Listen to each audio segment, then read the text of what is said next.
అమ్మా నమస్తే అమ్మా. మీ ఆయన ఏరి? మా ఆయన చనిపోయాడు. చనిపోయారా?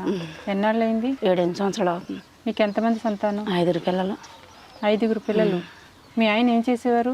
మామూలుగా టాపీ పని ఉంది కదా, ఇల్లు కట్టడం అలాంటివి. మీరు కూడా వెళ్తూ ఉండేవారు మీ ఆయనతో పాటు? పిల్లల్ని పెట్టుకొని ఉంటా నేను. ఇప్పుడు ఇంకా ఆయన లేడు కదా, ఇంక నేను ఏదో పని చేసుకుని పిల్లల్ని పోషించుకోవాలి.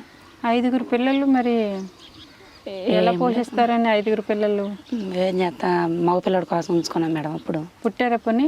ఒక అబ్బాయి. ఎప్పుడు పుట్టారు? 3 తర్వాత పుట్టాడు. 3 తర్వాత నాలుగో వాడు. పోనీ అప్పుడైనా ఆపరేషన్ చేయాలిగా? చేయించుకొని ఇలా ఆయన ఇంకా ఇంకొక కొడుకు పుడతాడనా? తర్వాత ఎవరు పుట్టారు? అమ్మాయి పుట్టింది మళ్ళీ. ఈ అమ్మాయి 4 ఆడపిల్లలా? తన పాటికి తన పోయాడు. ఇంక నాకు ఇబ్బందులు అయిపోయింది. ఎలా చనిపోయాడమ్మా? మామూలుగా తాగుతా అటుటాకు లెక్క వచ్చి చనిపోయాడు. 5 పిల్లలు ఉంటూ మళ్ళీ తాగడం కూడా బాధ్యతగా ఉండేవాడా? తాగుతాడు మేడం బాగా. మరి ఇప్పుడు ఏం పని చేస్తున్నారు మీరు? పొలం పనికే మేడం. ఏం పని చేస్తారు? ఏం పని, మామూలుగా పొలం పని, కలుపులు అలాంటికి వెళ్తాం. మీకు భూమి లేదా? భూమి లేకుండా మీకు ఎంత పొగాకు ఆకు ఎలా వచ్చింది? ఎంత పొగాకు అంటే చాలా మీద ఏరుకొచ్చుకుంటాం మేడం. 7,000 వస్తుందా అది అమ్మితే? వచ్చింది. 15 రోజులకు ఒకసారి ఎంత అవుతుందా? నేను ఇప్పుడే మేడం అమ్మటం ఇంకా అమ్మలా. ఇప్పటి వరకు అమ్మలేదు. మరి ఇప్పటి వరకు ఎలా బ్రతికారు మీరు? ఇంకేం చేస్తాం, ఇంకా పింఛను వద్దల్లా అయ్యి. ఇంకా అమ్మాళ్ళు పచ్చకి వెళ్ళారు. ఇంకా వాళ్ళు ఎత్తి ఇంకా ఈ పిల్లల్ని పెట్టుకొని, అమ్మాయి ప్రెగ్నెంట్ నెలలో. అమ్మాయికి పెళ్లి చేశారు? మీ ఆయన ఉండేటప్పుడు పెళ్ళి అయిందా? అప్పుడు చిన్నపిల్లలు. ఈ మధ్య 2వ సంవత్సరం అమ్మాయి పెళ్ళి అయ్యి. అమ్మాయికి పెళ్ళి 2 ఏళ్ళు అయిందా? ఎలా పెళ్లి చేశారు మరి? ఏం పని చేయనంటారు? పొలం పనికి పోనంటారు. ఒక ఫంక్షన్తో పెళ్ళి ఎలా చేశారు మరి? పొలం పనులకు పోతాం మేడం. కూలి పనికి వెళ్ళిపోతారు. కూలి పనులకు పోయి ఇంతకుముందు చేస్తే అమ్మాయికి కూడా భర్త చనిపోయాడు. ఎవరికి? మా అమ్మాయికి ఫస్ట్ పెళ్లి చేస్తే చనిపోయాడు. యాక్సిడెంట్ అయ్యి మళ్ళీ ఇంక 2వ సంబంధం వల్ల వాళ్ళు పెళ్లి చేశారు. ఏం వద్దులని చెప్పి చేసుకోలేదా? చేసుకున్నాడు. అంటే కట్నం పట్టం ఏం లేదు. కట్నం వద్దన్నారా? అంటే ఆ అబ్బాయికి కూడా మ్యారేజ్ అయింది. ఆ అబ్బాయి భార్య కూడా చనిపోయిందంట. ఇంకా కట్నం లేకుండా చేసాం.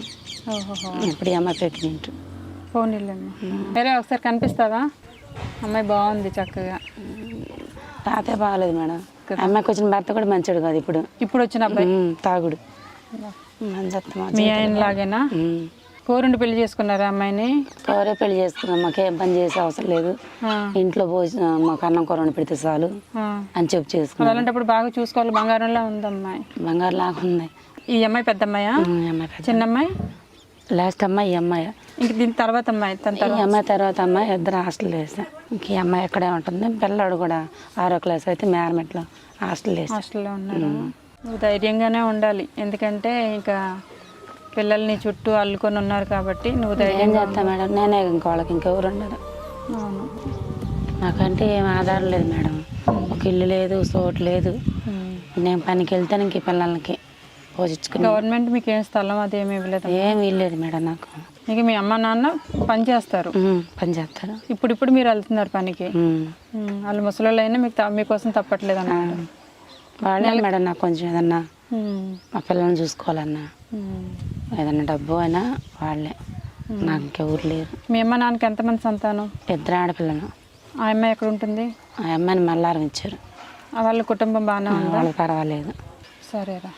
ఒక కడుపు నిండా అన్నం తినడానికి దేవుడు నన్ను పంపించాడేమో. తీసుకురండి. అవును మేడం, నిజంగా.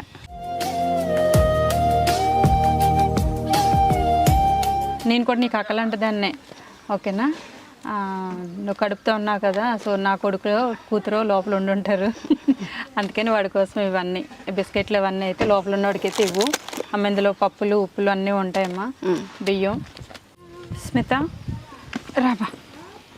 అమ్మా నీకు పుట్టింటి నుంచి సారీ తెచ్చాను అనుకో.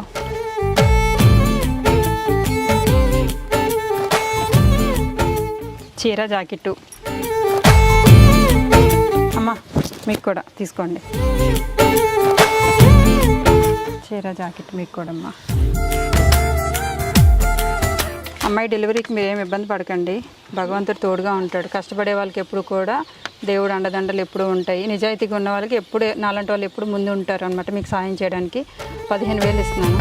అవుతున్నాయి డెలివరీ ఖర్చులకి. నువ్వేమాత్రం అదే పడకూడదని దేవుడు నన్ను పంపించాడమ్మా. మీరు కష్టపడుతున్నారు, మీ కష్టానికి మంచిగా బంగారంలాగా ఉన్నారు పిల్లలు. సో వీళ్ళ భవిష్యత్తు బాగుండాలి, సరేనా? ఇంకెలాగో నెలలా, ఇది ఎన్నో నెల? నెలలే మేడం. నెలలేనా? డేట్ కూడా రేపేనా? అబ్బా, ఒకరోజు ముందు వచ్చే అవకాశం ఇచ్చాడు దేవుడు. మేడం ఒక్కరోజు ముందు వచ్చానా నేను? ఇమీడియట్గా రేపే మీరు వెళ్ళి డబ్బులు మార్చుకొని రెడీగా ఉంచుకోండి. ఇవి ఉన్నాయని మీ ఆయనకి చెప్పకండి. తను ఖర్చు పెట్టాల్సి వస్తే ఖర్చు పెట్టనివ్వండి, పర్వాలేదు. ఆయన బాధ్యత అది కూడా. ఎందుకంటే మీ గురించి తెలిసి చేసుకునేటప్పుడు ఆయనే ఖర్చు పెట్టాలి. సో అది ఇది నా పుట్టింటి నుంచి, నీ పుట్టింటి నుంచి వచ్చింది అనుకో. ఓకే, నీ చేతులు ఏమీ లేకపోతే బాగోదు కదా, ఇది నీకు. ఓకే అమ్మా, వెళ్ళొస్తాను, జాగ్రత్త రా.